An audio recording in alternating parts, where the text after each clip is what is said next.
तो चलिए फिर आज हम शुरुआत करते हैं। यानी कि आज जो हमारी क्लास है वो यूपी पुलिस का जो हिंदी का यानी कि जो मॉडल पेपर है यानी प्रैक्टिस पेपर है, आज उसकी जो हमारी क्लास है वो 9वीं क्लास है। ठीक है, इससे पहले जो हमारी 8 क्लास थी वो हमारी 8 जो क्लास हैं वो कंप्लीट हो चुकी। ठीक है, तो हम देखते हैं जैसे कि अभी तक जो है हमने क्या किया है कि इसमें यानी कि 21 नंबर तक जो है हमने वो करा दिया है। ठीक है, अब हम देखते हैं कि हमारा जो अगला क्वेश्चन है वो कौन सा होगा। ठीक है, तो देखते हैं इसमें जैसे कि लिखा है कि निम्नलिखित में से कौन सा वर्ड जो है वो उच्चारण की दृष्टि से दंतय से नहीं है। ठीक है, यानी कि इसमें जो पूछा जा रहा है कि इसमें 4 ऑप्शन हैं, इनमें से कौन सा जो वर्ड है अगर हम उच्चारण की दृष्टि से देखें तो ये दंतय से जो है वो नहीं है। ठीक है, जैसे कि ता, ना, दा, टा। ठीक, इसमें जो टोटल जो ऑप्शन है वो है 4। तो जो हमारा ऑप्शन नंबर डी है यानी कि था जो है टा, वो है उच्चारण की दृष्टि से देखें तो वो दंते से संबंध नहीं रखता है। अब हम बढ़ते हैं, हमारा जो अगला क्वेश्चन है कि जिन शब्दों के अंत में जो आ आता है तो उन्हें जो है हम क्या कहते हैं। ठीक है, जैसे कि अगर हम जो शब्द होते हैं, ठीक, उसके जो अंत में आ आता है, ठीक, जैसे कि आता है, ठीक, तो उन्हें जो है हम क्या कहते हैं। अब इसमें देखें अकारांत, आक्रांत या अत स्वयं स्वर, अंत्य स्वर या अकारांत, जो इसमें ऑप्शन है वो टोटल 4 है। ठीक, तो अगर हम देखें जो इसका जो सही आंसर होगा वो हुआ ऑप्शन नंबर डी। ठीक, यानी कि ऑप्शन नंबर डी। तो अकारांत जो है वो शब्दों के अंत में आता है, उन्हें क्या कहते हैं, उन्हें हम कहते हैं अकारांत। ठीक, क्या कहते हैं, अकारांत। अब जैसे कि हम बढ़ते हैं, हमारा जो अगला क्वेश्चन है कि छा का किसके योग से जो है वो बना है। ठीक है, यानी कि जो हमारा छा जो वर्ड है वो किसके योग से बना हुआ है। ठीक, तो इसमें जैसे कि ऑप्शन देखें ए, बी, सी, डी।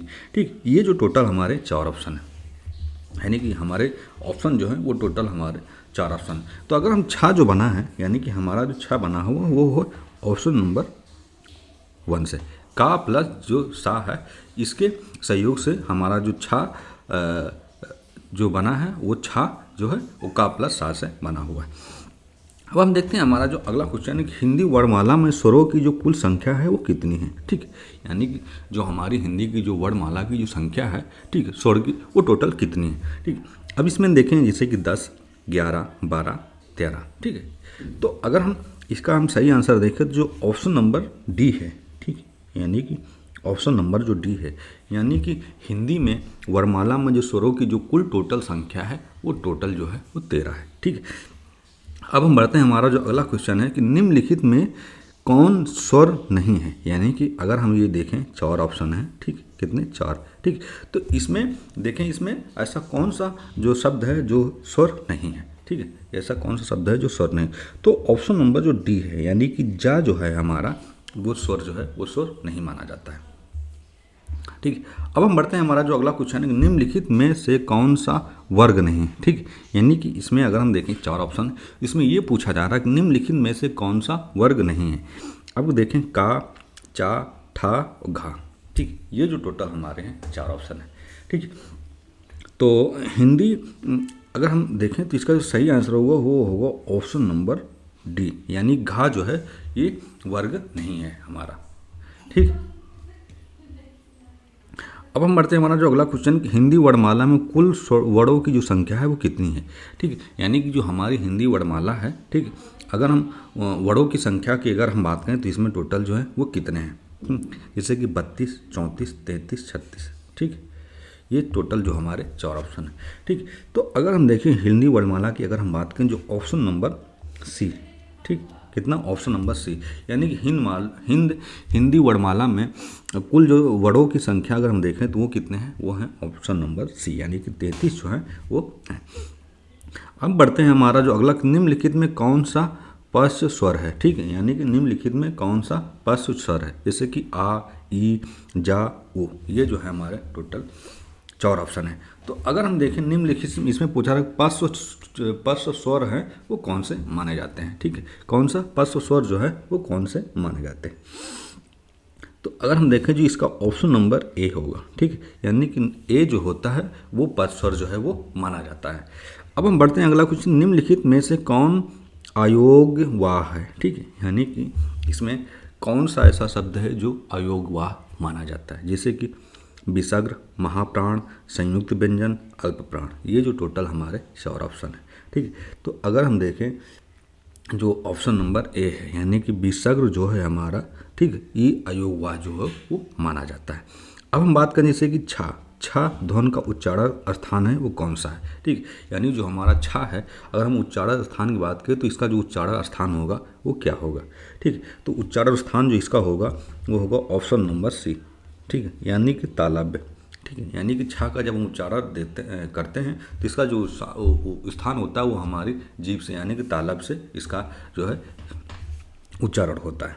अब हम बढ़ते हैं हमारा जो अगला क्वेश्चन, निम्नलिखित में से कौन एक संयुक्त व्यंजन नहीं है। ठीक, यानी कि इसमें हम देखें 4 ऑप्शन है, ए बी सी डी। ठीक, तो इसमें ये पूछा जा रहा है कि निम्नलिखित में कौन से हैं जो संयुक्त व्यंजन जो हैं वो नहीं माने जाते। ठीक, तो ऑप्शन नंबर जो बी है, ठीक है, ऑप्शन नंबर बी, यानी का जो है वो हमारा संयुक्त व्यंजन जो है वो नहीं माना जाता है। ठीक, अब हम बात करें जैसे कि तालव्य व्यंजन क्या होता है। ठीक है, यानी कि अगर हम उच्चारण में देखें तो ऐसे कितने इसमें व्यंजन हैं जो हमारे तालव्य व्यंजन से क्या है संबंधित है। ठीक है, तो इसमें हम देखें जो टोटल ऑप्शन है वो कितने हैं, 4। ठीक, कितने, 4 हैं। ठीक, तो अगर हम देखें तो इसका जो सही आंसर होगा वो होगा ऑप्शन नंबर ए। ठीक, यानी कि चा, छा, जा, झा, ये जो 4 ऑप्शन है ये हमारे क्या है, तालव्य व्यंजन कहलाते हैं। ठीक, क्या कहलाते हैं, तालव्य व्यंजन। अब हम बढ़ते हैं हमारा जो अगला क्वेश्चन है कि या, रा, ला, वा, ठीक, ये किस वर्ग के व्यंजन हैं जो किस वर्ग के व्यंजन के अंतर्गत आते हैं। ठीक, यानी कि ये किस या, रा, ला, वा, ठीक है, ये 4 जो शब्द हैं, ठीक है, ये पूछा जा रहा है ये किस वर्ग के व्यंजन के जो अंतर्गत हैं ये आते हैं। ठीक है, तो जैसे कि हम देखें तालव्य, ओष्ठ्य, अंतस्थय या ऊष्मा। ठीक है, तो अगर हम देखें इसका जो सही आंसर होगा वो होगा ऑप्शन नंबर सी। ठीक है, यानी कि या, रा, ला, वा, ठीक, ये अंत स्थय के वर्ग के व्यंजन के अंतर्गत जो है ये आते हैं। ठीक, अब हम बात जैसे अनुनासिक का संबंध जो होता है वो किस चीज़ से है। ठीक, यानी कि अनुनासिक का जो संबंध की अगर हम बात करें तो इसका जो संबंध है वो किस चीज़ से है। ठीक, जैसे कि केवल नाक से, केवल मुंह से, नाक और मुंह दोनों से, या इनमें से कोई नहीं। ठीक, तो जो ऑप्शन नंबर सी है, ठीक, यानी कि अनुनासिक का जो संबंध है वो नाक और मुंह यानी दोनों से इसका जो संबंध है। अब हम बढ़ते हैं अनुनासिक व्यंजन कौन से होते हैं। ठीक है, यानी कि अनुनासिक जो व्यंजन होते हैं वो कौन से होते हैं। अब अगर ऑप्शन देखें, वर्ग के प्रथमाक्षर, या वर्ग के द्वितीय अक्षर, या वर्ग के तृतीय अक्षर, या वर्ग के पंचम अक्षर। ठीक, ये जो टोटल हैं कितने, ये 4 ऑप्शन हैं। तो अगर हम देखें जो इसका ऑप्शन होगा वो होगा ऑप्शन नंबर डी। ठीक, वर्ग के पंचमाक्षर जो हैं वो ऑप्शन नंबर डी के अंतर्गत जो हैं वो आते हैं। ठीक, अब हम बढ़ते हैं हमारा जो अगला क्वेश्चन कि हिंदी वर्णमाला में स्वरों की जो संख्या है वो कितनी है। ठीक, यानी कि अगर हम बात करें हिंदी वर्णमाला तो जो स्वर हैं वो कितने हैं। ठीक है, तो हिंदी में वर्णमाला जो है वो टोटल जो है स्वर की 11 वर्णमाला की संख्या जो कितनी है वो टोटल जो है वो 11 वर्णमालों की संख्या है। अब हम बात करते हैं अगला जो हमारा कंठव्य ध्वनि का उदाहरण। ठीक है, अगर हम देखें कंठत्य ध्वनि का अगर हम उदाहरण देखें तो किस उदाहरण से संबंधित है। ठीक, जैसे कि आ, ए, का, ता, ये जो हमारे टोटल ऑप्शन हैं वो कितने हैं, 4 हैं। ठीक, तो कंठत्य अगर ध्वनि के उच्चारण की अगर हम बात करें वो हो ऑप्शन नंबर ए, यानी कि आ का जो कंठत्य ध्वनि का उदाहरण जो है वो माना जाता है। ठीक, अब हम बढ़ते हैं हमारा जो अगला क्वेश्चन है कि भाषा निर्माण की इकाइयों का सही अनुक्रम बताइए। ठीक, अगर हम भाषा निर्माण का बात करें तो इसमें सही जो अनुक्रम है वो क्या है। ठीक है, जैसे कि देखें शब्द, ध्वनि, वाक्य, पद, ये टोटल हमारे ऐसे ही कितने 4 ऑप्शन है। ठीक, कितने 4 ऑप्शन। ठीक, टोटल कितने 4 ऑप्शन है। तो अगर हम सही यानी कि अगर हम सही ऑप्शन की बात करें तो इसका जो सही ऑप्शन होगा वो होगा ऑप्शन नंबर डी। ठीक, यानी कि पहले जो होता है ध्वनि आती, फिर शब्द आता है, फिर पद आता है, फिर वाक्य बनता है। ठीक, यानी कि पहले हम ध्वनि, फिर शब्द, फिर पद, फिर वाक्य बनता है। ठीक, तो भाषा निर्माण के अगर हम इकाइयों का सही अनुक्रम देखें तो वो होगा ऑप्शन नंबर डी।